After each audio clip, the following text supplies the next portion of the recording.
साहब साहब चल आगे चल। अरे भाई साहब, इन लोगों को पैसा नहीं देना चाहिए। आप इनके बारे में कुछ नहीं जानते। भोली सूरत बनाकर भीख मांगते हैं और रात को फुटपाथ पर बैठकर जुआ खेलते हैं और चरस पीते हैं साले। भीख मांगकर डांस बार में जाते हैं और लौंडिया के ऊपर पैसे उड़ाते हैं। जितनी तुम्हारी सैलरी नहीं होगी उससे ज्यादा इनकी इनकम है। समझ गए ना भाई साहब? क्यों बे, तूने कभी इनमें से किसी को काम दिलवाया? पागल हो गया क्या? इन भिखारियों के लिए मैं काम ढूंढते बैठूंगा तो मैं खुद भिखारी हो जाऊंगा। इनकी भी मजबूरी होती है, कोई खुशी से नहीं करता। हाँ दे दे। ये ले।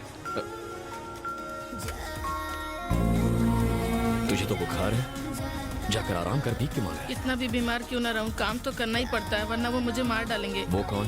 दामू सेठ। बुखार है? डॉक्टर के पास जाना है? सर्दी बुखार सर दर्द जिंदा हो तब तक, मरने के बाद छींक भी नहीं आएगी। छोड़ दो, मेरे बच्चे को छोड़ दो। अगर रोना है ना तो भीख मांगते टाइम रोना। सुनो, तुम जिंदा रहो या मर जाओ, दिन में 100 रुपए तुम्हें लाना ही होगा, वरना तुम्हारी जिंदगी जहन्नुम बना दूंगा। वो इतना बेरहम है कि छोटे बच्चों की आंखें तक फोड़ देता है।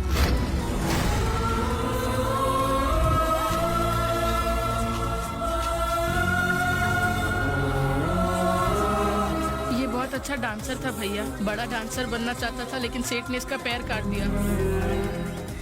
दामू सेठ के आदमी बस स्टॉप, रेलवे स्टेशन, हर जगह पर फैले हुए हैं भैया। जो भी नया बच्चा आता है वो उसे काम का झांसा देकर फंसा लेते हैं। एक बार जो बच्चा उनकी चुंगल में फंस जाता है वो वहाँ से जिंदा कभी नहीं निकल पाता। तुम पुलिस में कंप्लेंट क्यों नहीं करते? 2 बच्चों ने कंप्लेंट करने की कोशिश की थी पर उसने उन दोनों को मार डाला। हम सब उसके डर के वजह से ही मजबूरन भीख मांगते हैं भैया। कहाँ मिलेगा ये दामू?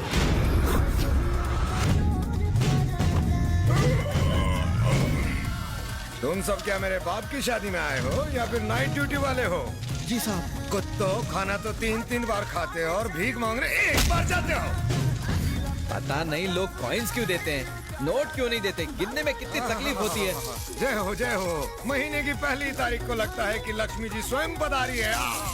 शर्म करो बॉस, इसको भी कोई इनकम बोलता है? छोटे, पैसा चाहे अंबानी का हो या भीख का, रेट तो वही रहने वाला है ना। अरे छोटे, चिल्लर का भाव मार्केट में नोट से कहीं ज्यादा है। मैं तुझे चिल्लर का गणित समझाता हूँ। हमारे हजारों भिखारियों की फौज 1, 2 और 5 के सिक्के मिलाकर कितना पैसा लाते हैं? अरे मेरे मुन्ना, रकम इतनी बड़ी है कि जब इन बोरियों में नहीं समाती तो तेरे कैलकुलेटर में कैसे फिट होगी? अगर अंडरवर्ल्ड के लोगों को पता लगे कि इस बिजनेस में इतना मुनाफा है तो वो लोग यही धंधा शुरू कर देंगे। पूरा दोबारा